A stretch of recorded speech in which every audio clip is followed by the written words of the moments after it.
आइए वचन में जाएं और हम सीखें कि कैसे, जब मैंने आपसे बोला था कि भय एक पाप है।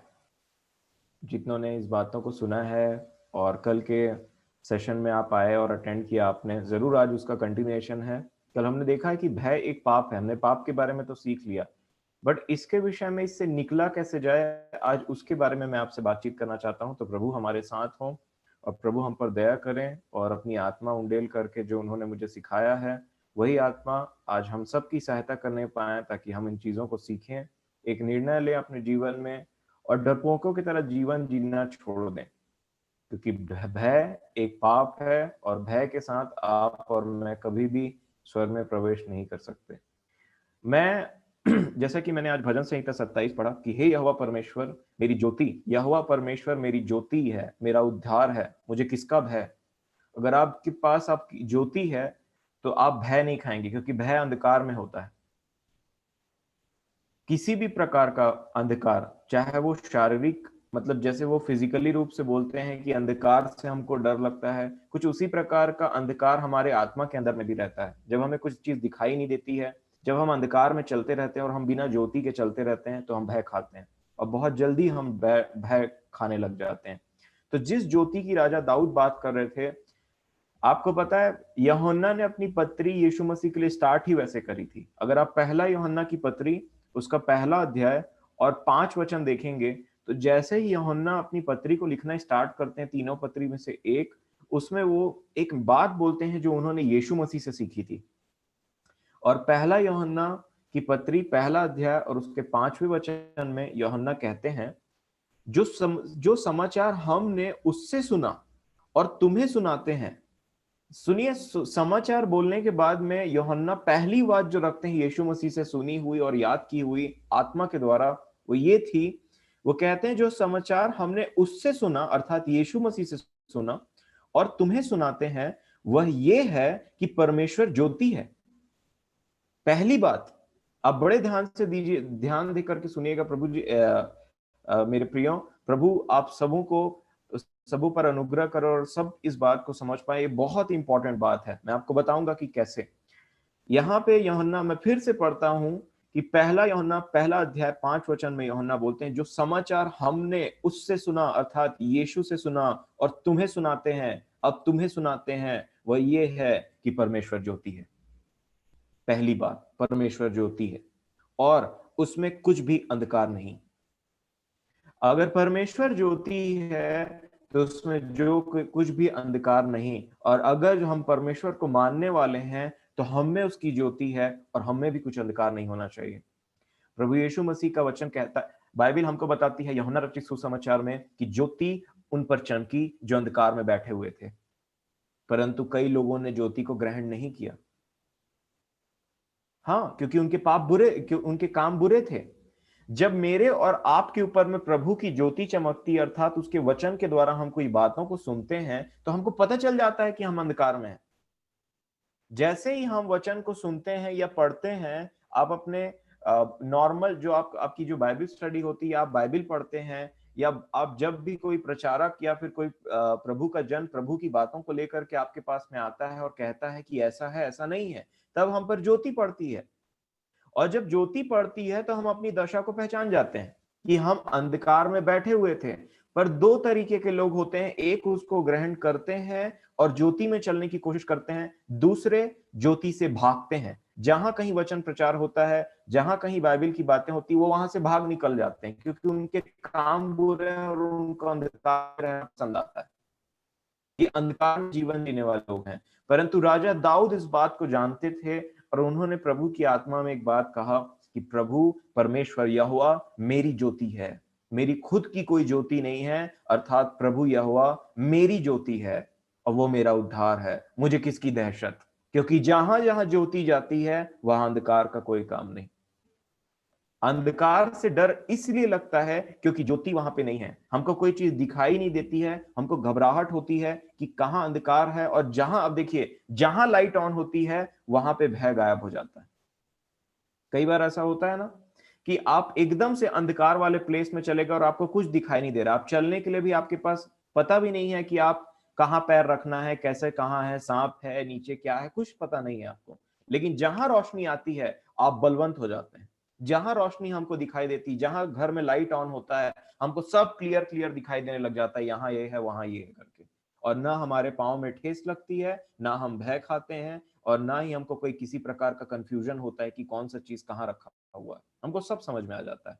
कुछ इसी प्रकार से जब हम अंधकार में अपना जीवन जीते रहते हैं, तब हमारी बातचीत, हमारे कर्म अंधकार वाले होते हैं। लेकिन जहां हम ज्योति में जीवन जीने लग जाते हैं, वहां हम ज्योति में चलने लगते हैं। और इसी चीज को हमको समझने की जरूरत है कि अंधकार का राज्य शैतान का है, और ज्योति की संतान और ज्योति का राज्य प्रभु परमेश्वर पिता का है, अर्थात यीशु मसीह के जरिए। और जो कोई अंधकार में है वो डरता है, और जो कोई ज्योति में है उसको किसी बात का भय नहीं। आप इसको एक नॉर्मल छोटी सी एग्जांपल जो मैंने दिया उससे आप समझ सकते हैं। जब लाइट ऑन हुई, अभी आप लाइट में बैठे हैं, आपके घरों में लाइट है, आपको किसी प्रकार का टेंशन नहीं है, आपको सब चीज पता है कहाँ क्या रखा है। और जब आप चलेंगे उसमें तो निश्चय आपका पैर चीजों से टकराएगा नहीं, आपका हाथ चीजों से टकराएगा नहीं, क्योंकि आप ज्योति में हैं। और देखिएगा, कई बार चोर, कीड़े मकोड़े, या कुछ ऐसे जीव जंतु या कुछ ऐसे प्राणी ज्योति से बहुत भय खाते हैं, और उनमें से एक होता है चोर। जैसे ही वो अंधकार में आता है, उसको पता है कि कब कौन सोता है, और तब वो चोरी करता है। इसी प्रकार मैं आपको एक बात बताना चाहता हूं कि एक है ज्योति का राज्य, ज्योति की संतान, एक है अंधकार का राज्य, अंधकार की संतान। इफिसियों में पौलुस कहते हैं इफिशियंस को कि सुनो, हमारी लड़ाई मांस और लहू से नहीं है, उस अंधकार की शक्तियों से है, अंधकार की शक्ति। और वही चीज से आज हमारी लड़ाई है। अगर उसमें हार गए तो आप और मैं ज्योति के परमेश्वर के साथ रहने के योग्य नहीं है, क्योंकि हम अंधकार से हार गए। अगर उससे जीत गए तो मेरा और आपका अंधकार के राज्य में कोई हिस्सा नहीं, अर्थात शैतान के राज्य में कोई हिस्सा नहीं। अब मैं आपसे बात करना चाहता हूं डर के विषय में। तो मेरे प्रियो, इस बात को समझना जरूरी है कि प्रभु ने हमको डरने के लिए मना किया और उसको हमने देखा है। और सबसे बड़ी बात जो डर के विषय में रहती है वो मृत्यु है। कोई भी इंसान सबसे ज्यादा मृत्यु से ही डरता है। अगर आज आपको पता चल जाए कि आज आपको मृत्यु से कोई हानि नहीं होने वाली, तो आप किसी विषय में डरेंगे नहीं। डर मृत्यु से होता है, और पहले के लोग भी अधोलोक और मृत्यु से डरते थे। और उसी चीज को समझते हुए मैंने आपको पहले भी पढ़ाया था, इब्रानियों की पत्री 2 अध्याय के 14वें वचन में ऐसा लिखा है, सुनिए, इसलिए जबकि लड़के मांस और लहू के भागी हैं, तो वह आप भी उनके समान उनका सहभागी हो गया, ताकि मृत्यु के द्वारा उसे, जिसे मृत्यु पर शक्ति मिली थी, अर्थात शैतान को निकम्मा कर दे। और जितने मृत्यु के भय के मारे, मैं फिर बोलता हूं, जितने मृत्यु के भय के मारे जीवन भर दासत्व में फंसे थे, उन्हें छुड़ा ले। मृत्यु पर उसने जय पाया, मृत्यु से हमको छुड़ाया, आज हमें अनंत जीवन की आशा है। हम कोई भी इंसान जिसको भय होता है, वो बहुत ज्यादा लास्ट में आपको किस बात से डर है कि कोई आएगा और मुझे मार देगा। आपको सिर्फ और सिर्फ आपकी जान का भय रहता है। और ये भय के द्वारा ही शैतान ने प्रभु यीशु मसीह के आने से पहले तक राज्य किया, जब तक प्रभु यीशु मसीह ने उसको हरा नहीं डाला। और सब लोगों को मृत्यु का भय होता था। पुराने नियम के लोगों को अधिकतर मृत्यु का भय होता था। नया नियम के लोगों में, जो प्रभु के लोग हैं, उनमें मृत्यु का भय नहीं पाया जाता। मारना है मार डालो, प्रभु के नाम से हम चले जाएंगे, कोई दिक्कत नहीं है। पर क्योंकि उनको पता है, क्योंकि हम इससे भी बेटर जगह जाने वाले हैं। मरना मेरे लिए लाभ है, जीना मसीह है, तो मरना मेरे लिए लाभ है, बोलते हैं पौलुस। क्यों? मरना किसके लिए लाभ हो सकता है? क्योंकि जिसको पता है इस जीवन से अच्छा चीज जिसके पास में रखा हुआ है आगे, मरना उसके लिए लाभ है, और किसी और पुरुष या मनुष्य के लिए लाभ नहीं है। और इसी बात को समझना है कि मृत्यु जैसी चीज के ऊपर में जयवंत करके आपको बोला गया है कि जो कोई विश्वास करेगा वो नाश ना होगा परंतु अनंत जीवन पाएगा। क्योंकि हमारे प्रभु यीशु मसीह ने उस मृत्यु को हरा दिया है। तो सोचिए आपको किस बात की भय की जरूरत है, किस बात के डर की जरूरत है। इसीलिए राजा दाऊद की बात तो सुनिए, वो कहते हैं चाहे मेरे विरुद्ध लड़ाई भी ठन जाए ना, तो भी मैं नहीं डरूंगा, तो भी मैं निश्चिंत रहूंगा, क्योंकि मुझे पता है कि मेरा छुड़ाने वाला जीवित है। जो हमारे साथ है वो उनसे बड़ा है जो उधर खड़े हैं, जो हमारे अगेंस्ट में खड़े हैं। और इसी बात को समझने के लिए आइए मैं और आप एक बात को देखें, जो एक बात मुझे आपको जाननी बहुत जरूरी है कि इस मृत्यु को प्रभु यीशु मसीह ने हराया और उस पर जय प्राप्त किया, और उसके साथ साथ एक बेहतरीन वर्ड हुआ, बेहतरीन काम हुआ हमारे जीवन में, और एक बेहतरीन वर्ड से मैं आपको मिलाना चाहता हूं, एक बेहतरीन वचन से आपको मिलवाना चाहता हूं, जो प्रकाशित वाक्य की पुस्तक पहला अध्याय, और मैं समझता हूं उसके 18 वचन में प्रभु यीशु मसीह स्वयं एक बात कहते हैं। प्रकाशित वाक्य की पुस्तक पहला अध्याय 18 वचन में वो कहते हैं, मैं मर गया था और अब देख मैं युगानुयुग जीवता हूं, और मृत्यु और अधोलोक की कुंजियां मेरे ही पास हैं, और दूसरा कोई नहीं है। स्वर्ग का रास्ता भी मेरे द्वारा होकर के ही जाता है। अगर तुमको नरक भी जाना है तो उसकी भी चाबी या कुंजी मेरे ही पास है। न तुमको मेरे बिना कोई स्वर्ग भेज सकता है, न तुमको मेरे बिना, मेरी मर्जी के बिना कोई नरक भेज सकता है, क्योंकि मृत्यु और अधोलोक की चाबी मेरे पास है, क्योंकि मैं ही वो अल्फा और ओमेगा हूं जिसने मृत्यु पर जय पाकर शैतान को हराया है। अब स्वर्ग भी मेरा है और नरक पे भी मैं जिसे चाहूं उसे भेज सकता हूं। जी हां, सुनिए यहां पे प्रभु यीशु मसीह क्या बोलते हैं। इसलिए वो कहते हैं, और मृत्यु और अधोलोक की कुंजियां मेरे ही पास हैं। कैसे उनके पास हुई? क्योंकि उन्होंने मृत्यु पर जय पाया है। अभी हमने पढ़ा, शैतान को हराया है मृत्यु पर। मृत्यु के द्वारा शैतान जब लोगों पे राज्य करता था ना, उसकी कुंजी को शैतान को बांध करके, घसीट करके साइड किया, और उसके हाथ से वो कुंजी लेकर के अपने हाथ में ली और स्वर्गीय पिता के दाहिने हाथ जाकर के बैठ गया। जी हाँ, तो हमें और आपको न अधोलोक से डरने की जरूरत है, न मृत्यु के डरने की जरूरत है, क्योंकि हमारे पिता के पास तो है चाबी। अब आप सोचिए, अगर आपके स्वयं के पिता के पास में किसी चीज की चाबी पड़ी हुई है, तो आपको किससे डरने की जरूरत है? मृत्यु की चाबी भी है, अधोलोक की चाबी भी है। और जब डरते हैं ना, तो प्रभु गुस्सा हो जाते हैं। जी हाँ, उसको भी मैं प्रकाशित वाक्य से रिलेट करूंगा। बट आइए, जो आज का हमारा विषय है और जो मैं आपको बताना चाहता हूं, उसमें से नहमीया की पुस्तक जाने से पहले मैं आपको एक वचन फिर से पढ़वाना चाहूंगा, जो हमने कल पढ़ा था। याकूब की पत्री 4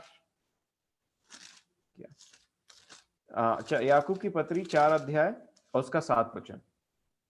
इस वचन को याद करिएगा और याद रखिएगा। अगर आपको अपने ऊपर विजय पाना है, अपनी अभिलाषाओं, इच्छाओं और डर के ऊपर विजय पाना है, तो ये काम हर एक व्यक्ति को करना पड़ेगा।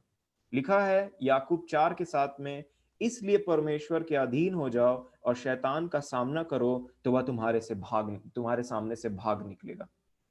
मैं फिर से बोलता हूं, आप इसको मार्क कर लीजिए अपने बाइबल में।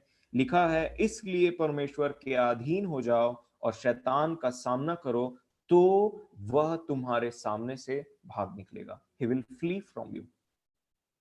और इस वचन को लेकर के मैं अब आपसे रिक्वेस्ट करूंगा कि आप नहमीया की पुस्तक निकाल लीजिए, जो मैंने आपसे पढ़ने के लिए कहा था। और मैं ऐसा विश्वास करता हूं कि आप लोगों में से बहुतों ने, और हो सके तो सब लोगों ने उस बातों को पढ़ा होगा।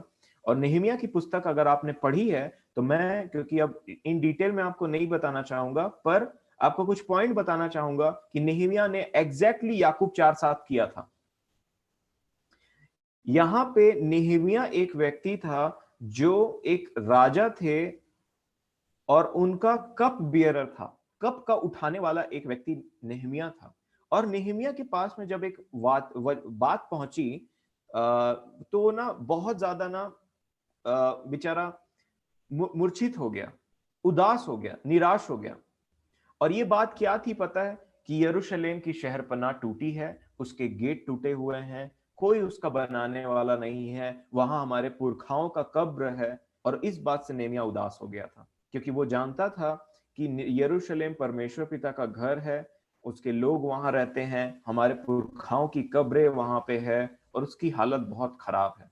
तो एक बोझ ऑटोमेटिकली एक अल्टीमेट लीडर के मन में समा गया।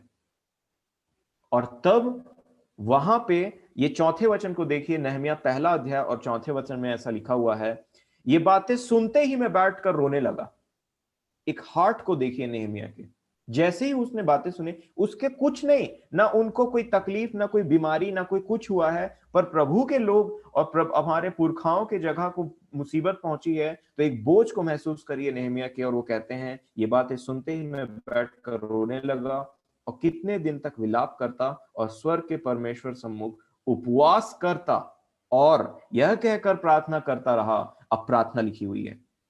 और सुनिए, जैसा मैंने आपको कहा कि याकूब 4:7 में सबमिट योरसेल्फ, परमेश्वर के अधीन हो जाओ। नेहमिया ने शैतान से लड़ने से पहले या परमेश्वर का काम करने से पहले अपने आप को प्रभु के अधीन किया था। और यही बात यहां पे लिखी हुई है। प्रार्थना सुनिए, इससे पहले कि नेहमिया जाते, बनाते या लोगों को एनकरेज करते या उन लोगों से लड़ाई करते या फिर एक वॉर में जाते, उससे पहले नेहमिया ने क्या किया, ये बात लिखी हुई है 5 वचन में, 1 अध्याय 5 वचन में। प्रार्थना सुनिए नेहमिया की। हे स्वर्ग के परमेश्वर यहोवा, हे महान और भय योग्य ईश्वर, तू जो अपने प्रेम रखने वाले और आज्ञा मानने वाले के विषय अपनी वाचा पालता और उन पर करुणा करता है, तू कान लगाए और आंख खोले रहे कि जो प्रार्थना मैं तेरा दास इस समय तेरे दास इजरायलियों के लिए दिन रात करता रहता हूं, उसे तू सुन ले। मैं इजरायलियों के पापों को जो हम लोगों ने तेरे विरुद्ध किए हैं मान लेता हूं। मैं और मेरे पिता के घराने दोनों ने पाप किया है। ये होता है सबमिशन। अपने अपराधों को वो मान रहे थे। याकूब 4:8 में मैं समझता हूं ऐसा लिखा है कि हे तुझित्तों, हे दो डबल माइंडेड लोगों, तुम परमेश्वर के पास आओ, तुम रो, तुम विलाप करो। ऐसा यहां पे याकूब कहते हैं। और यहां पे नेहमिया ने एग्जैक्टली वही काम किया था अपने लोगों के लिए। वो कहते हैं अपने दास इजराइलियों के लिए दिन रात प्रार्थना करता हूं, उसे तू सुन ले। मैं इजराइलियों के पापों को जो हम लोगों ने तेरे विरुद्ध किया है मान लेता हूं। मैं मान लेता हूं कि हमने पाप किया है। आगे, मैं और मेरे पिता के घराने दोनों ने पाप किया है। हमने तेरे सामने बहुत बुराई की है और जो आज्ञाएं, विधियां और नियम तूने अपने दास मूसा को दिए थे उनको हमने नहीं माना। उस वचन की सुधि ले जो तूने अपने दास मूसा से कहा था, यदि तुम लोग विश्वासघात करो तो मैं तुमको देश देश के लोगों में से तितर बितर करूंगा, परंतु यदि तुम मेरी ओर फिरो और मेरी आज्ञाएं मानो और उन पर चलो तो चाहे तुम में से निकाले हुए लोग आकाश की छोर में भी हों तो भी मैं उनको वहां से इकट्ठा करके उस स्थान में पहुंचाऊंगा जिसे मैंने अपने नाम के निवास के लिए चुन लिया है, अर्थात यरूशलेम। और इस बात को समझने की जरूरत है कि पहले नेहमिया ने अपने आप को सबमिट किया। आज का वचन जैसे नीति वचन 28 में लिखा है, जो अपने अपराध को छुपाए रखता है उसका भला नहीं हो सकता है, परंतु जो उनको मान लेता और उनको छोड़ देता है उस पर दया की जाएगी। नेहमिया ने अपने बारे में कहा और अपना रोया, अपना लाया, अपने आप को नम्र और दीन बनाया नेहमिया जी ने। और उसके बाद में उन्होंने अपने जाति भाई बंधु इजरायलियों के लिए प्रार्थना की, प्रभु हम ऐसे हैं, हमसे पाप हुआ है, हमने ये किया, हमने वो किया, हमारे बाप दादों ने पाप किया और उन्हीं की लीक पर हम चले। न हमने आपकी आज्ञाओं को माना, न विधियों को माना, न नियमों को माना। हमने अपनी मनमर्जी की, हमने संसार पर मन लगाया, हमने खाने पीने पर ध्यान दिया, हमने कमाई, ये वो सब चीजों को हमने किया है और हमने बहुत सारी चीजें ऐसी की है जो आपके विरोध में है। और इन बातों को लेकर के नेहमिया ने अपनी सेवकाई स्टार्ट की थी। पहले उन्होंने अपने आप को सबमिट किया परमेश्वर पिता के सामने, और इसका रिजल्ट क्या हुआ पता है?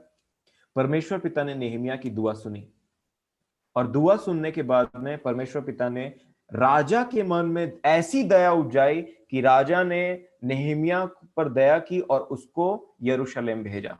और नेहमिया वहां पे गए और बाकी लोगों को एनकरेज किया, और मंदिर का जो शहरपना का काम था, जो दीवार टूटी हुई थी यरूशलेम का, वो बनाया गया।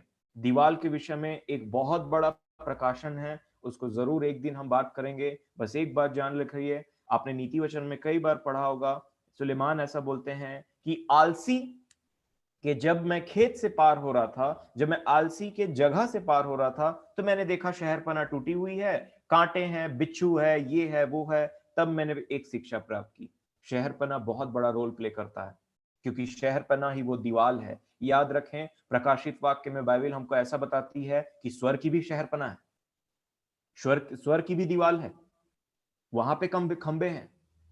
और ये शहरपना जब टूटी हुई है तो परमेश्वर पिता के लोग डरे हुए हैं, सहमे हुए हैं, कोई सिक्योरिटी नहीं है उनके पास में, कोई बाउंड्री नहीं है उनकी, और उन पर लोग राज्य कर रहे हैं। और फिर तब जा करके ना, आप पढ़े होंगे, तब जा करके फिर कार्य स्टार्ट हो गया। और जब आप और मैं भी कुछ ऐसी, अब इसको अपने आप से जोड़ा जाए, जब मैं और आप अपने अपराधों और पापों को मान करके उनको छोड़ते हैं और आगे बढ़ते हैं ना, और तब प्रभु हमारे साथ हमारी शहरपना को बड़ा बनाते हैं और हम हमारे अंदर वास करने के लिए आते हैं ना, तो शैतान एक्टिव हो जाता है। वो बड़ा एक्टिव हो जाता है क्योंकि उसको ये चीज पसंद नहीं आ रहा है, और दो चीज उसके साथ में होती है। आइए मैं और आप पढ़ें नेहमिया की पुस्तक 4 अध्याय और 1 वचन। देखिए यहां दो व्यक्ति है जो शैतान के आत्मा से ग्रसित हैं, और उनका नाम है सनबल्लत, दूसरा तोबिया। ये दो कैरेक्टर यहां पे आपको मिल जाएंगे। 4 वचन में देखिए, चौथे वचन का सॉरी 4 अध्याय का 1 वचन।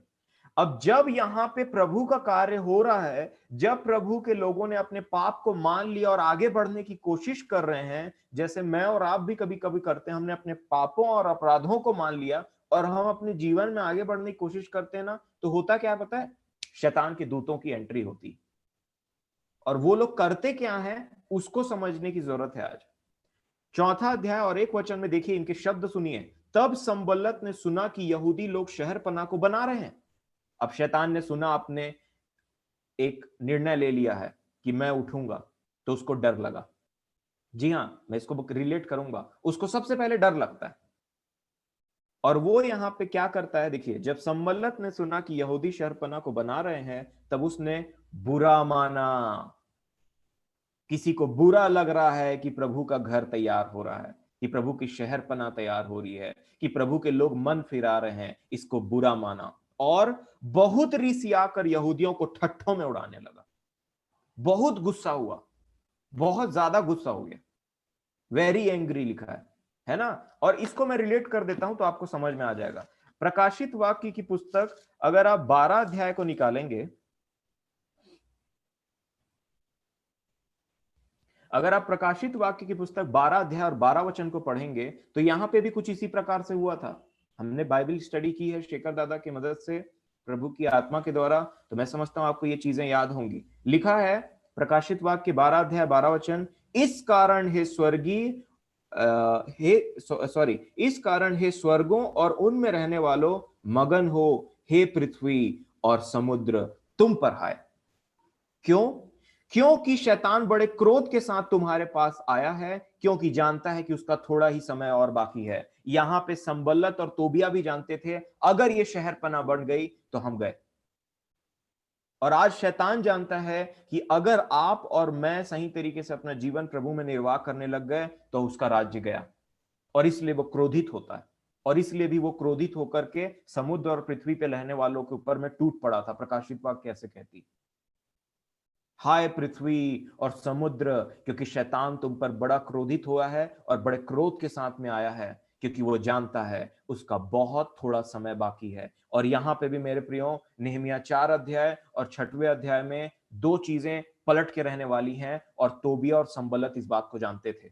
इसलिए वो बहुत रिसिया कर, बहुत बुरा माना उन्होंने, फिर बहुत रिसियाने लगे, बहुत गुस्सा हो गए कि यहां पर शहरपना बन रहा है। उसी प्रकार आप भी जब निर्णय लेते हैं, शैतान रिसियाता है, वो गुस्सा होता है और अटैक करने की कोशिश करता है, और वो उसने नेहमिया के साथ में करवाया।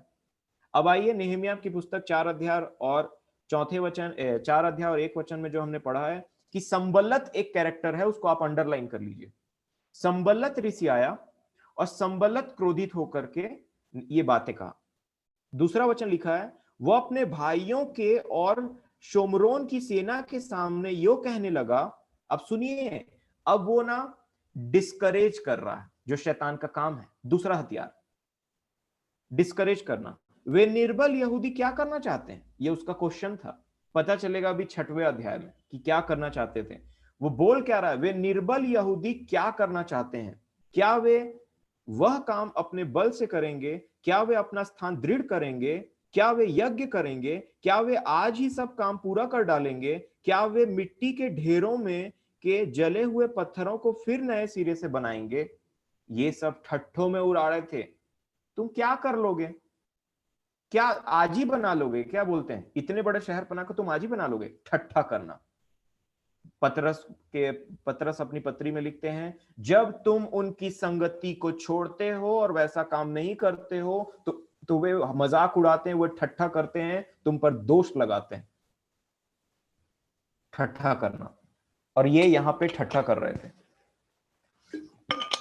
और जब कभी भी ना, आप ध्यान दीजिएगा, जब आप प्रभु में आगे बढ़ने की कोशिश करते हैं ना और सोचते हैं मैं इस चीज के लिए प्रार्थना करूंगा, तो कभी कभी एक थॉट आती है, तू ऐसा करेगा।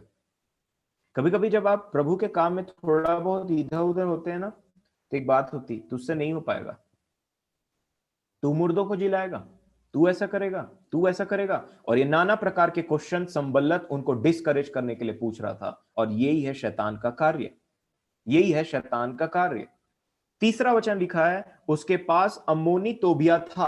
अब ये दूसरा कैरेक्टर, मैं बोलता हूं इसको शैतान का दूसरा दूत।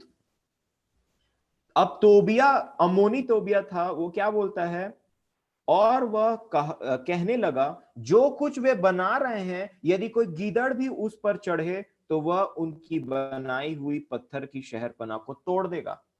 इतना वीक हो तुम, ऐसा बोल रहा है उसको, ऐसा प्रतीत करा रहा है, तुम पे कुछ नहीं हो सकता, तुम ये काम छोड़ दो, तुमने जो जीवन पाया है उसको छोड़ दो, तुम वापस से अपने जीवन में चले जाओ, तुम जो कर रहे हो तुमसे कुछ नहीं हो सकता, तुम बना। इतना नेगेटिविटी नेहमिया के सामने में है। परंतु एक बात ध्यान दीजिए कि नेहमिया ने क्या किया, और ऐसे समय में मुझे और आपको क्या करना जब आपको ऐसे थॉट आए। तो 4 और 4 ये नेहमिया है। ये बातों को सुनने के बाद नेहमिया डिस्करेज नहीं हुए, परंतु उन्होंने प्रार्थना की और कहा, हे हमारे परमेश्वर, सुन ले कि हमारा अपमान हो रहा है, और उनका किया हुआ अपमान उन्हीं के सर पर लौटा दे, और उन्हें बंधुआई के देश में लुटवा दे। उनका अधर्म तू न ढांप, और न उनका पाप तेरे सम्मुख मिटाया जाए, क्योंकि उन्होंने तुझे शहरपनाह बनाने वालों के सामने क्रोध दिलाया है। परंतु हमारी प्रार्थना आज प्रभु यीशु मसीह को जानने के बाद में ऐसी होने वा चाहिए, प्रभु इन पर दया कर, क्योंकि ये नहीं जानते कि क्या कर रहे हैं। जी हां, जैसा कि स्तेफनुस ने किया, एक और लेवल आज आगे बढ़ने की जरूरत है। फिर देखिए प्रभु आपके साथ में और उनके साथ में क्या करते हैं। हमको दया मांगने की जरूरत है, क्योंकि अपने शत्रुओं के लिए भी तुम प्रार्थना करो, ऐसा लिखा है। और यहां पे आपको और मुझे क्या करना है, जब आपको नेगेटिविटी आए तो प्रार्थना में लग जाइए। उन विचारों पर, उन थॉट्स पर, उन जो भी चीज आपके सामने आ रहा है, जब आपने प्रभु के लिए काम करना, प्रभु के नाम से अपने जीवन में कार्य करना स्टार्ट किया है, मेरे प्रियो, प्रार्थना में लग जाइए, जो नेहमिया ने किया। क्योंकि मैं आपको बताने वाला हूं, जो ये बातें बोल रहे थे ना, ये झूठ था, और ये सिर्फ और सिर्फ उनको डरा रहे थे। बाकी की चीजों को मैं आपको नहीं पढ़ाऊंगा, पर आपको 6वें अध्याय में दिखाता हूं कि हुआ क्या था। अब 6वें अध्याय के 15 वचन में देखिए कि एक्चुअल में क्या हुआ। जब मैंने कल पढ़ाया था, नेहमिया 6 के 15 में ऐसा हुआ, एलूल महीने के 25वें दिन को, अर्थात 52 दिन के भीतर शहरपनाह बन गई, शहरपनाह बन गई। और यहां पे शहरपनाह बनने के बाद एक वचन ऐसा भी लिखा है कि उसमें, यहां पे 6वें अध्याय के पहले वचन में मैं आपको ले जाना चाहता हूं, फिर उसको पढ़ेंगे। 6वें अध्याय 1 वचन, यहां लिखा है, जब संबल्लत तोबिया और अरबी गेशेम, ये तीसरा कैरेक्टर, और हमारे अन्य शत्रुओं को यह समाचार मिला। अब सुनिए, जो इनको डरा रहे थे ना, बोलते हैं कि ये तो ऐसा है कि गीदड़ भी इस पर चढ़ेगा तो गिर जाएगा, तुमने क्या बनाया हुआ है। जो इनको डिस्करेज कर रहे थे, उनको समाचार क्या पहुंचा? समाचार ये पहुंचा कि मैं शहरपनाह को बनवा चुका, हो गया काम। तुम करो डिस्करेज, तुमको जितना करना है, परंतु मैंने अपने परमेश्वर की मदद से काम कर लिया, बनवा चुका। और यद्यपि उस समय तक भी मैं फाटकों में पल्ले न लगा चुका था, तो भी शहरपनाह में कोई दरार न रह गई थी।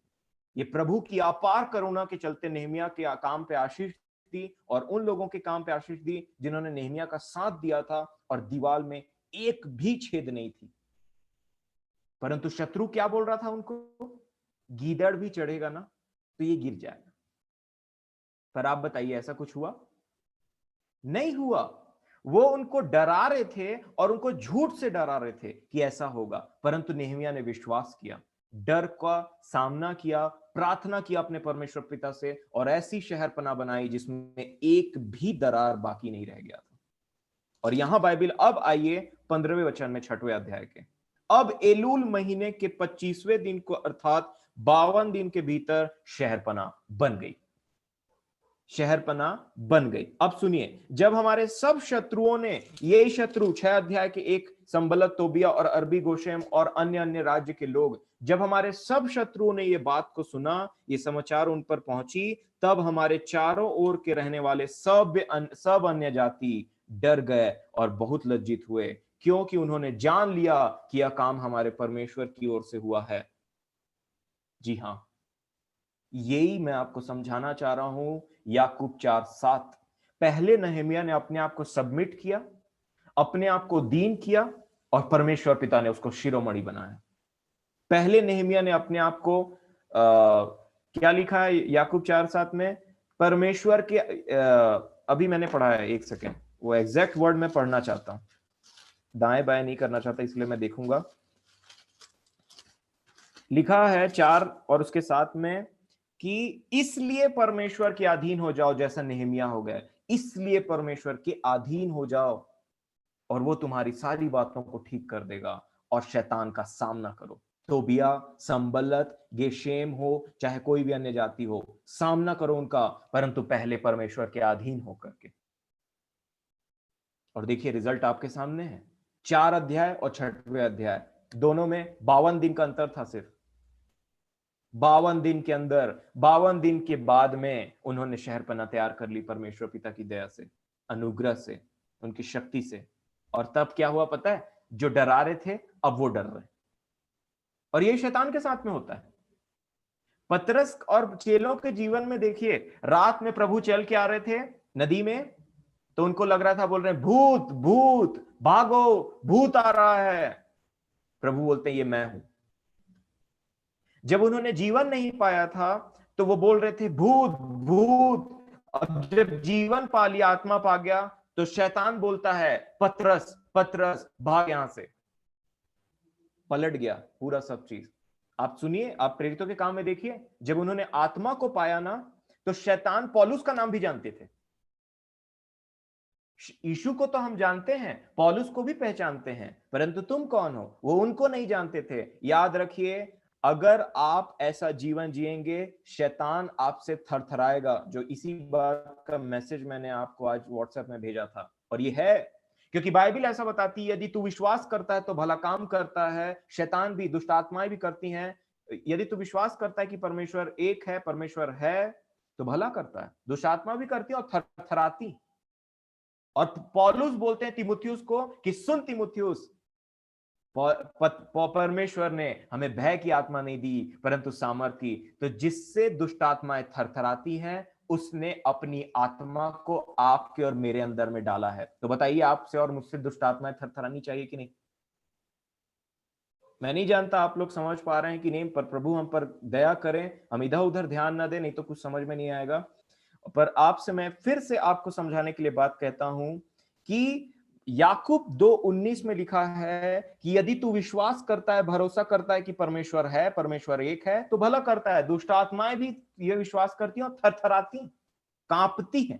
ट्रेम्बल लिखा है, शडर लिखा है, शडर, वो थरथराती है वहां पे। और वो परमेश्वर ने जब अपनी आत्मा को, क्योंकि परमेश्वर आत्मा है, अपनी आत्मा को जब आपको और मुझे दिया, तब पौलुस बोलते हैं तिमुथियुस, परमेश्वर ने हमको भय की आत्मा नहीं दी। तुझे किसी बात की डरने की जरूरत नहीं है, परंतु भय तुझसे भय खाएगा, शैतान तुझसे थरथराएगा, क्योंकि वो उसकी आत्मा से थरथराता है। वो हमसे नहीं थरथराता, पर हमारे अंदर जो आत्मा प्रभु ने डाली है, उसको देख करके उसका कपकपी छूट जाता है। इसलिए आप जीवन ना पा जाएं, कहीं दृढ़ ना हो जाएं, कहीं भय के ऊपर में काबू ना पा लें। इसलिए मैं आपको बताना चाहता हूं, वो आपसे डरता रहता है, वो गुस्सा होता है और आपको गिराने की कोशिश करता है। लेकिन जिस दिन आपने अपने भय के ऊपर में प्रभु की दया से काबू पा लिया प्रार्थना करके, तो याद रखिए अब वो थरथराएगा। यहीं पे हमने वही सीखा आज। और अगर आपने अपने भय के ऊपर में काबू नहीं पाया तो ये पाप है, क्योंकि परमेश्वर की बेइज्जती कराते हैं मैं और आप ऐसा करके। एक बात याद रखिए, परमेश्वर की बेइज्जती होती है हमसे, और क्योंकि शैतान तो दिन रात वहां पे खड़ा रहता है एक्यूज करने के लिए, देख इसने वो किया, देख उसने वो किया, तो सोचिए अगर उसके दुष्ट आत्मा हमको डरा दे तो प्रभु के सामने वो नहीं बोलेगा। देखिए यही थे एक दास, क्योंकि उसका तो काम ही है एक्यूज करना, देखिए ना, ठट्ठा करना तो उसका काम है। तो बताइए बेइज्जती हुई कि नहीं? इसकी चीज को समझने के लिए फिर से जो मैंने कल पढ़ाया था आज फिर आपको पढ़ाता हूं, यह नेहमिया 6वां अध्याय। और यहां पे देखिए, पहले तो मैंने आपको बताया था कि वो झूठ है, वैसा कुछ नहीं था। अब बताइए ना, जब शहरपना बन गई तो चढ़वा लो भाई, लोमड़ी चढ़ा लो, चाहे हाथी बुलवा लो, देखते हैं टूटती है कि नहीं। तुमको डर क्यों लग रहा है शहरपना बन गई तो? अब क्यों डर रहे हो? जिस चीज का मजाक उड़ा रहे थे 52 दिन पहले, आज तुमको डर क्यों लग रहा है उस बात से? और तुमको गुस्सा क्यों आया? उसके दूतों को गुस्सा और डर दोनों एक साथ आता है जब मैं और आप प्रभु के नाम से जुड़ते हैं और आगे बढ़ते हैं तो।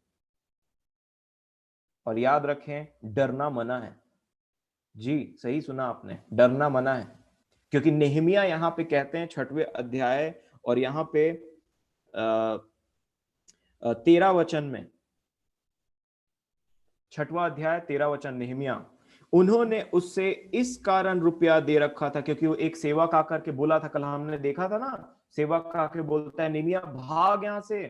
तो नेहमिया जान करके क्या बोलता है, उन्होंने इसे उसे इस कारण रुपया दे रखा था कि मैं डर जाऊं और वैसा ही काम करके पापी ठहरूं, मैं डरूं और पापी बन जाऊं। देखिए इतना छोटा सा डिफरेंस था बस, अगर नेहमिया डर जाता तो वो पापी बन जाता। क्यों?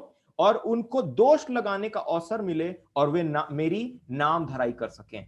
और नेहमिया का नाम किससे जुड़ा था? परमेश्वर से। तो नेहमिया की नाम धराई, परमेश्वर की नाम धराई। आज भी वही होता है, हमारी नाम धराई, प्रभु के लोगों की नाम धराई, परमेश्वर की नाम धराई। और यही बात हम नए नियम में बहुत अच्छे तरीके से अलग अलग तरीकों से जानते हैं। नेहमिया बोलते हैं मैं नहीं डरूंगा, मैं इस चीज का सामना करूंगा, मुझ जैसा आदमी तो कतई नहीं भागेगा यहां से। और बिल्कुल नहीं, जब मैंने निर्णय लिया है कि मैं प्रभु के काम में हाथ बटाऊंगा। और इसलिए प्रभु कहते हैं, एक बार जिसने हल पर हाथ डाल लिया और जब वो पीछे मुड़ करके देखता है तो वो मेरे योग्य नहीं। और इस बात को मुझे और आपको समझने की जरूरत है मेरे प्रियो। अगर आपको शैतान को अर्थात और उसके दूतों को थरथराना है ना, तो आपको परमेश्वर की आत्मा की जरूरत है, आपको सबमिशन की जरूरत है। अपने जीवन को प्रभु के हाथ में दीजिए और बस प्रभु के नाम से उसके वचनों में लग जाइए, प्रार्थना करिए। याद रखिए, ऐसा करते आपको 52 दिन नहीं होगा, वो थरथराने लगेगा। जी हाँ, बस बात यहां आ जाती है कि जो एक इस शहरपना बनने का टाइम जो होता है ना, जब दीवार उठने का टाइम होता है ना, उसमें हम कभी कभी डर जाते हैं ऐसे न्यूज को सुन करके, क्योंकि ये तो कांटों भरा सफर है। ये 52 दिन का सफर कांटों भरा होगा। अब एग्जैक्टली इसको 52 दिन मत समझिए, पर जब तक आप स्टेबल नहीं हो जाते तब तक आपको कांटों भरा सफर तो ट्रेवल करना ही होगा, अगर आपको शैतान को थरथरवाना है तो। नहीं तो याद रखिए, वो आपको डराता रहेगा और आप डरते रहेंगे। और मैं आपको डर का इतना भयानक रूप दिखाता हूं और इसको आपको समझाता हूं कि कैसे ये सब पापों में से सबसे बड़ा पाप है। ये सब पापों में से सबसे बड़ा पाप है। न व्यभिचार इसके सामने कुछ है, ना ही कुछ झूठ बोलना इसके सामने कुछ है, ना कुछ इसके सामने। सबसे बड़ा पाप डर। इसको समझने के लिए प्रकाशित वाक्य की पुस्तक 2 अध्याय को ध्यान से सुनिए कि प्रभु यीशु मसीह क्या बोल रहे हैं यहां पे। प्रकाशित वाक्य की पुस्तक 2 अध्याय 10वां वचन, यीशु मसीह की बात को सुनिए ध्यान से। यीशु मसीह उनको धाड़स दे रहे हैं और एक बात की चेतावनी। वो कहते हैं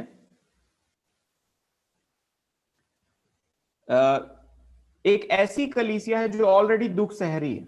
अगर मैं इसको 8वें वचन से सुनाऊं तो इस 8वें वचन से पढ़िए, इसमें मदद मिलेगी।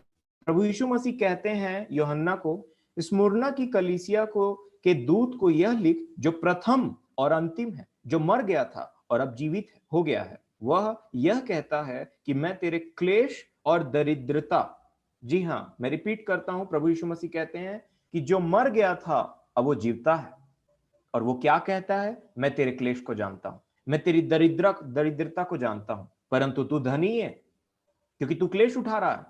प्रभु राज्य में तेरा बड़ा फल है, तू धनी है। और जो लोग अपने आप को यहूदी कहते हैं और है नहीं पर शैतान की सभा है, उनकी निंदा को भी जानता हूं। यहां भी सेम काम चल रहा है। शैतान की सभा निंदा कर रही है, ठट्ठा कर रही है। प्रभु बोलते हैं तू ये मत सोच मैं तेरी दरिद्रता को नहीं पहचानता। आज प्रभु मुझसे और आपसे कहते हैं कि तुम ये मत सोचो कि तुम जो दुख उठाते हो मेरे नाम से मैं उसको नहीं देखता। तुम ये मत सोचो जो तुम बुराई के बदले भी भलाई करते हो और मन में किसी के लिए कुछ बुरा नहीं रखते हो, उसे मैं नहीं देखता। मैं सब बातों को देखता हूं। पर 10 वचन ध्यान से सुनिए। वो कहते हैं जो दुख तुझको झेलने होंगे उनसे मत डर। जी हां, समझिएगा। अब एक सेकंड पार्ट में हम प्रवेश कर रहे हैं जो बहुत ही महत्वपूर्ण है, और इसको समझिएगा तो आप अपने जीवन में प्रभु आपको बहुत आशीष मिलेगी और जरूर आप एक नए पर्सन बनेंगे प्रभु की दया से। यहां पे लिखा है जो दुख तुझको झेलने होंगे उनसे मत डर। पहला काम जो तुझे करना है वो दुख को झेलना है, और दुख झेलते झेलते उससे डरना नहीं। ये मत बोलना कि दुख है। आज सबसे बड़ा दुख यही है कि हम दुख से डरते हैं। आज सबसे बड़ा दुख यही है कि हम दुख से डरते हैं। हर इंसान अपने जीवन में ना सुकून चाहता है, शांत सुकून चाहता है, मतलब सोचता है कोई दुख परेशानी बीमारी मेरे को ना आए। परंतु यीशु मसीह क्या कहते हैं, जो दुख तुझे झेलना है उससे मत डर। मतलब दुख आएगा आगे, क्योंकि देखो शैतान तुम में से कुछ को जेल खाने में डालने पर है, ताकि तुम परखे जाओ और तुम्हें 10 दिन तक का क्लेश उठाना होगा। प्राण देने तक विश्वासी रहे तो मैं तुझे जीवन का मुकुट दूंगा। ये वचन है। यहां पे एक बेहतरीन चीज क्या हो रहा है पता है इनके साथ में, जो दुख इनको झेलना है, जो शैतान इन पर बलवा करने वाला है, इनको परेशान करने वाला है, प्रभु ने उनको पहले से ही बता दिया, ताकि उनको ये ना लगे कि क्या हो रहा है हमारे साथ में। कुछ ऐसा ही नेहमिया के साथ में भी हुआ था। अगर आप नेहमिया की पुस्तक, और थोड़ा समय दीजिएगा मुझे,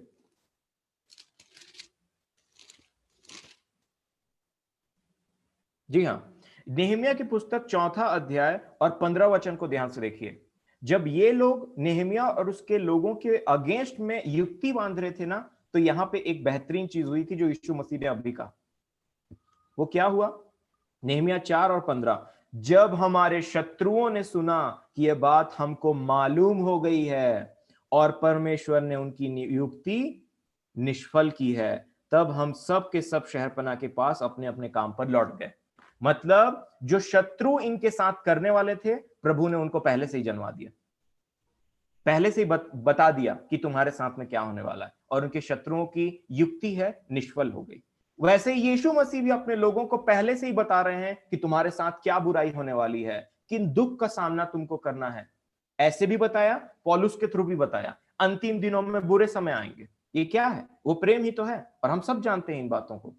और यहां पे प्रभु ने कहा कि उनसे मत डर, और दूसरा बात, प्राण देने तक विश्वासी हो तो मैं तुझे जीवन का मुकुट दूंगा। सिंपल सी बात है। और अब इसी को मैं 12 अध्याय प्रकाशित वाक्य और उसके 11 वचन से रिलेट करना चाहूंगा, और आपको इसको समझने की बहुत आवश्यकता है। ऑलमोस्ट हम एंड में आ गए हैं, थोड़ा सा ध्यान आप और दें तो इससे आपको बहुत आशीष मिलेगी। 12 अध्याय प्रकाशित वाक्य और 11 वचन, जो प्रभु ने कहा था ना कि मत डर और प्राण देने तक विश्वासी रहे तो मैं तुझे जीवन का मुकुट दूंगा, और यहां पे ये बात पूरी हो गई। क्या लिखा है 12 प्रकाशित वाक्य और 11 वचन में? वे मेमने के लहू के कारण और अपनी गवाही के वचन के कारण उस पर जयवंत हुए। किस पर? शैतान पर। दो चीज, मेमने का लहू और गवाही के वचन। जैसा नेहमिया नहीं पलटा, नहीं डरा, वैसे ही प्रभु ने इस कलीसिया को कहा था कि तुम भी मत डरना, तुम भी प्राण देने तक विश्वासी रहना, तो तुम जीवन का मुकुट पाओगे। और जो लोगों ने ऐसा किया अंतिम समय तक, उसको प्रभु कहते हैं कि वो वचन कहता है कि मेमने के लहू के कारण और अपनी गवाही के कारण, ना वो पलटे, ना वो डरे और ना वो भय खाए, और अपनी गवाही के कारण उस पर जयवंत हुए, शैतान पर, और उन्होंने अपने प्राणों को प्रिय न जाना, यहां तक मृत्यु भी सह ली। और यही बात तो प्रभु ने कहा था प्राण देने तक विश्वासी रह तो मैं तुझे जीवन का मुकुट दूंगा।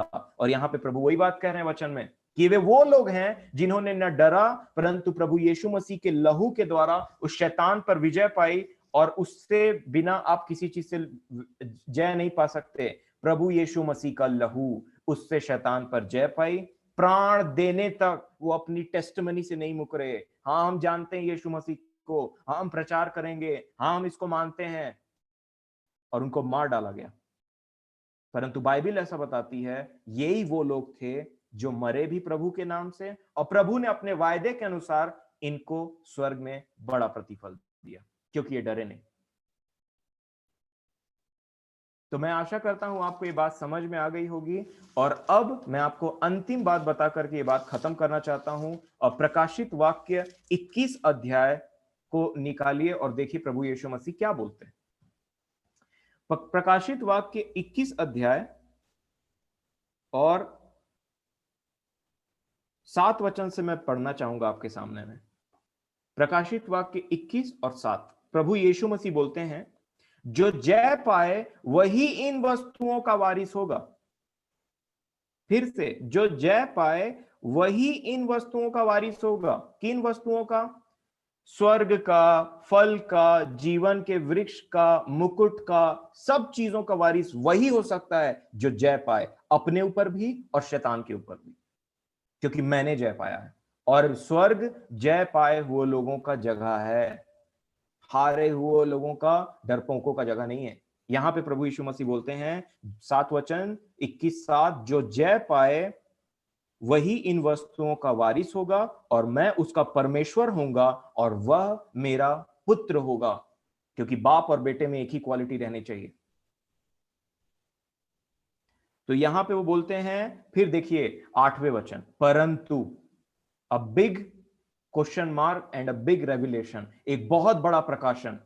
परंतु प्रभु यीशु मसीह बोलते हैं, डरपोकों, सबसे पहला लिस्ट में सबसे पहला नाम डरपोकों और अविश्वासियों, फेथलेस, जो विश्वास नहीं करते हैं, जो विश्वास करते हुए नहीं है, मतलब आप अन्य जातियों को मत सोच लीजिएगा हमेशा से। वो लोग, वो मसीही भी जो फेथलेस हैं, जो वचन पे नहीं बने रहते हैं, जो नहीं चलते हैं, सुन करके पलट जाते हैं, वो विश्वास योग्य नहीं हो सकते। तो डरपोकों और अविश्वासियों और घिनौनों और हत्यारों और व्यभिचारों और टोन्हों और मूर्ति पूजकों और सब झूठों का भाग उस झील में मिलेगा जो आग और गंधक से जलती रहती है। यह है दूसरी मृत्यु, जिसके बाद कोई वापस नहीं आ सकता। और इसमें सबसे पहला नाम यीशु मसीह ने किसका लिया पता है? डरपोकों का। लिस्ट में व्यभिचार लास्ट नीचे तरफ है, घिनौने नीचे तरफ हैं, हत्यारे नीचे तरफ हैं, लालची नीचे तरफ हैं। सबसे पहले वो लोग हैं जो डरते हैं। याद रखिएगा, सबसे पहले डरपोकों का भाग झील में मिलेगा। और इसीलिए यीशु मसीह ने कहा मत डर। और इसलिए हम जानते हैं 365 बार कहा, डरा तो मरा। जी हां, डरपोकों का भाग सबसे पहले लिस्ट में डरपोकों का भाग है। तो आप चेक कर लीजिए, डरते हैं आने वाली विपत्तियों से। हम तो यहां तक डरते हैं, कई बार मैंने देखा कई लोगों को कि पहले प्रार्थना करने से डरते हैं कि यहाँ पे कई लोग देखेंगे तो क्या सोचेंगे, मैं क्या कर रहा हूँ, बड़बड़ बड़बड़। आंख बंद भी नहीं करते हैं, घर में ही प्रार्थना चलती, बाहर निकलते साथ में ऐसा हो जाता है, अरे कोई देखेगा तो क्या बोलेगा, क्यों प्रार्थना करना है, यहाँ मन में प्रार्थना कर लो। सिर झुकाने से डरते हैं, अरे आप प्रार्थना करेंगे तो लोग उस चीज को सीखेंगे। ये मेरा व्यक्तिगत एक्सपीरियंस है और आपका भी हो सकता है। आपसे लोग पूछेंगे कि भाई आप क्या करते हो खाने से पहले, तब आप बता सकोगे जिसने मुझे जीवन दिया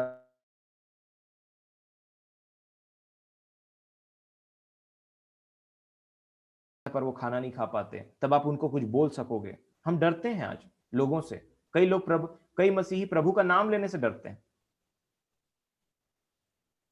कि हम मसीही हैं, लोग जान जाएंगे तो क्या होगा, क्योंकि हम माइनर हैं इंडिया में। कई लोगों को इस बात का डर रहता है, कई लोगों को फ्यूचर का डर सताते रहता है, कई लोगों को अपने बच्चों का डर सताते रहता है, कई लोगों को यह डर सताते रहता है हम क्या खाएंगे, क्या पिएंगे, क्या होगा क्या होगा। बस इसी बात में वो डिप्रेस्ड रहते हैं सोच सोच करके। और जो भी आपको बताया जाता है वो सब झूठ है। जिन बातों से आपको डराया जाता है वो सब झूठ है। लाइट बंद होने के बाद में आपकी दूसरी वाली रूम के खिड़की से या दरवाजे से कोई नहीं झांकता रहता है, पर आपको लग रहा है कि कोई झांक रहा है। कई बार हम इन्हीं बातों से डरते रहते हैं। कई बार लगता है ओ दे 12 बज गया, अब गए, अब तो कोई आएगा, क्योंकि हमने इन सब चीजों से हमको प्रैक्टिस दी गई है अपने आप की। कुत्ता भौंका तो ए दे आ गया दुष्ट आत्मा। जी हाँ, हमने कुछ चीजों को देखा और उसको सच मान लिया जो झूठ है। क्यों आप इतने साल से हम सो रहे हैं रात में 12, आज पहली बार बजा है क्या कि हमने 12 बजे देखा और उसके बाद में लगा अब 12 बज गया, अब चद्दर ओढ़ लो, उसके बाद में डर जाओ, इधर उधर मत देखना। लाइट गोल हो जाती है तो बोलना चाहिए हमारा पोटा कांपने लग जाता है कि कोई आएगा और हमको पकड़ के ले जाएगा, मार देगा, छू देगा, ये कर देगा, वो कर देगा। आपको बताऊं, जितना आप दुष्ट आत्मा से डरते हैं ना, उतना चोर नहीं डरते। चोरों में एक क्वालिटी रहती है, वो भूत प्रेत से नहीं डरते, रातें में निकलते हैं 12, 2, 3 बजे। सोचिएगा थोड़ा, चोर नहीं डर रहा है दुष्ट आत्मा से, भूत प्रेत से, और सोच रहा है सब सो रहे हैं अब चोरी किया जाए करके। किसी भी बात का डर हो सकता है, लोगों का डर हो सकता है, कम्युनिटी का डर हो सकता है, चर्च में सही बात बोलने से किसी दूसरे का डर हो सकता है कि लोग मेरे बारे में क्या सोचेंगे, और अपने परिवार में सही बात रखने का डर हो सकता है, झूठ का विरोध करने से डर हो सकता है कि आपके रिलेशन टूट जाएंगे अपने लोगों से। अब आप ऐसे संगति में पड़े हुए हैं अपने दोस्तों के कि आपको उनसे निकलने का डर लगता है कि भाई क्या होगा, मेरा कोई दोस्त नहीं रहेगा, अगर मैं इन गाली देने वालों की संगति छोड़ दूं तो मेरा कौन दोस्त रहेगा, मेरे को मजा नहीं आएगा। हर चीज में हमको डर लगते रहता है। और आज हमको इस बात की समझने की जरूरत है मेरे प्रियो, ये इतना इतना बड़ी बात है कि सबसे पहले आपको ये चेक किया जाएगा, आप न्याय के सिंहासन के सामने खड़े रहेंगे तो ये चेक किया जाएगा कि सबसे पहली बात जो चेक की जाएगी वो ये है कि आप डरे थे कि नहीं डरे थे। क्योंकि पहला क्राइटेरिया स्वर्ग में एंटर करने का डरपोक की जो लिस्ट है उससे बाहर निकलने का। तो आज आपको डिसाइड करने की जरूरत है और आपको अपने डर से लड़ने की जरूरत है, क्योंकि प्रभु आपके साथ है। और इसलिए मैंने आज 27 वचन नीति भजन संहिता 27 अध्याय के पहले वचन को बोला कि परमेश्वर यहोवा, यहोवा परमेश्वर मेरा बल है, मेरी ज्योति है, मेरी चट्टान है, मेरा आज है, मेरा कल है, मुझे किसकी दहशत, मुझे किससे डरने की जरूरत। यीशु मेरे अंदर है, यीशु मेरे साथ है, यीशु मुझ में जिंदा है, मुझे किससे डरने की जरूरत। अब दुष्ट आत्माएं थरथराएंगी। मैंने पहले भी बोला था कि पहले पतरस और चेले रात में दुष्ट आत्मा, उनको लग रहा था यीशु मसीह भूत आ रहा है चल करके नदी के ऊपर में, तो डर गए, भूत भूत अब हम नाश हुए गए। अब जब ये चलते थे ना आत्मा और जीवन पाने के बाद में, तो दुष्ट आत्माएं बोलते थे भाग, पतरस आ रहा है, भाग, यहाँ याकूब है, निकल यहां से, नहीं तो नर्क में भेज देगा, कभी वापस नहीं आ पाएगा। ऐसे भागते थे वो, ऐसे थरथराते थे। कौन है ये लोग, ये लोगों को देखो जिन्होंने संसार को उथल पुथल करके रख दिया है, उलट पुलट करके रख दिया है। क्यों? कुछ मुट्ठी भर लोगों ने वहां की दशा को बदल दिया था प्रभु के द्वारा। और आज प्रभु में भी वही ताकत है और आपसे भी वो चीज संभव है, क्योंकि शैतान आपसे डरता है, इसीलिए वो आपको डराता है। क्योंकि कहीं आपने जय पा लिया ना अपने डर के ऊपर में, तो वो भागेगा, आप तो बहुत डरेगा। और ये सच है, ये सच है। और ये तभी संभव है, एक बात आपको मैं एक बात बोल करके ये अपना ये चीजों को मैं खत्म करना चाहूंगा प्रभु के वचन में से आज के सेशन को। जो व्यक्ति प्रभु से डरता है उसको शैतान से डरने की जरूरत नहीं। जो व्यक्ति परमेश्वर का भय खाता है उसको किसी और चीज से भय खाने की जरूरत नहीं। और जो व्यक्ति परमेश्वर का भय नहीं खाता वो अधिकतर हर चीज से डरता है। ये वाइस वर्सा है एक दूसरे का। जो व्यक्ति परमेश्वर का भय खाता है वो किसी चीज से नहीं डरता है, और जो व्यक्ति परमेश्वर से नहीं डरता वो सब चीजों से डरते रहता है, क्योंकि वो दुष्ट आत्माओं के हाथ में है। शैतान अपनी सेना बनाता है और ये जो मैंने कल भी बोला था, ये हॉरर मूवीज और ये जो हॉरर की चीजें हैं ना, वो दुनिया भर के जो शो आते रहते हैं, फियर फाइल्स, है ना, डर की सच्ची घटनाएं, आपको क्या बताते रहती पता है? शैतान के कारनामे जो उसने जीवन भर किया है, वो उसके लोग गवाही देते रहते हैं, और मैं और आप उसको सुनते रहते हैं कि शैतान ने क्या अचीव किया है आज तक पृथ्वी पे। उसके पूरे फाइल्स को इकट्ठा करके मुझे और आपको सुनाते रहता है कि देख मैंने इसको डराया, मैंने उसके जीवन में काम किया, और आप बोलते हैं देखूंगा मैं। प्रभु के लिए जब हम टेस्टिमनी सुनते हैं किसी लोगों की, तो वो प्रभु का कार्य होता है कि प्रभु ने अपने लोगों के जीवन में क्या किया है। और जब शैतान की चीजों से हम इन चीजों को सुनते रहते हैं ना, सच्ची घटना बोलने से, तो हमको ऐसा लगता है अब तो इसको देखना पड़ेगा। तो हम देखते हैं कि शैतान ने क्या अचीव किया अपने जीवन भर में, और वो दिखाते रहता है एक के बाद एक। मूवीज निकलती है, लोग बोलते हैं हॉरर मूवीज देखने के लिए जाएंगे थिएटर में, बड़ा थिएटर, साउंड इतना ज्यादा, और उसके बाद में उसमें बैठ करके वो 3 घंटा देखते हैं। आपको पता है एक दूसरे को क्या बोलते हैं? हम पिक्चर देखने जाएंगे हॉरर मूवी, इसका दूसरा अर्थ बताऊं? चलो 3 घंटा जा करके अपने आप को डरने की प्रैक्टिस दें। क्यों जा रहे हैं? सिर्फ डरने। कोई इंसान ऐसी मूवी क्यों देखेगा? क्यों सिनेमा हॉल में जाकर के बैठेगा? सिर्फ और सिर्फ अपने आप को डर की प्रैक्टिस देने के लिए। आप ट्रेनिंग कर रहे हैं शैतान के अंदर में, अगर ऐसा है तो। नहीं करते हैं तो बहुत अच्छी बात है, पर याद रखिए ये चीज ना बैकफायर होगी एक दिन। तो प्रभु हम हमारी इन सब बातों में सहायता करें। सिर्फ ये दुष्ट आत्माएं, ये पिक्चर मूवी की बात नहीं है, परंतु ये उससे ज्यादा जीवन की बात है। कि क्या आप लोगों से डरते हैं? कि क्या आप आने वाले कल का भय आपको इतना सताता है कि आपका विश्वास प्रभु पर डगमगाने लगता है? तो इन बातों को समझने की जरूरत है। प्रभु आपको हिम्मत प्रदान करे, क्योंकि परमेश्वर ने हमें भय की आत्मा नहीं दी है, परंतु प्रेम, सामर्थ और संयम की आत्मा दी है। कभी भी आपको ऐसा कुछ लगे तो बोलिए अपने आप को, चुप मत रहिए, बोलते जाइए कि परमेश्वर ने मुझे भय की आत्मा नहीं दी है। सबमिट करिए अपने आप को, प्रार्थना करिए, और कहिए कि मुझे परमेश्वर ने सामर्थ की आत्मा दी है। कहिए अपने आप को कि यहोवा परमेश्वर मेरी ज्योति, मेरी चट्टान, मेरा उद्धार है, मुझे किसका भय। जब भी आपको डर लगे इन वचनों को बोलिए, चुप मत रहिए। और जब आप इन वचनों को बोलेंगे, जब आप यीशु मसीह का के नाम को लेंगे, तो याद रखिए पृथ्वी के नीचे, आसमान के नीचे, स्वर्ग के नीचे, पृथ्वी के ऊपर, मनुष्यों के बीच में और दूसरा कोई नाम दिया ही नहीं गया जो आपको इन सब चीजों से बचा ले। तो प्रभु आपकी सहायता करें, मेरी सहायता करें, डर भय सब चीजों से आपको बचा करके रखें, आपको एक कॉन्करर बनाए, क्योंकि जो जय पाए उसी को ये बात मिलेगी। तो हम भी अपने परमेश्वर के जैसे, अपने यीशु मसीह के जैसे विजयी हों, और एक दूसरे को संभालें, प्रार्थना में याद रखें, और ये बात जान रखें कि परमेश्वर से बड़ी शक्ति इस दुनिया में कोई है ही नहीं। He is in control.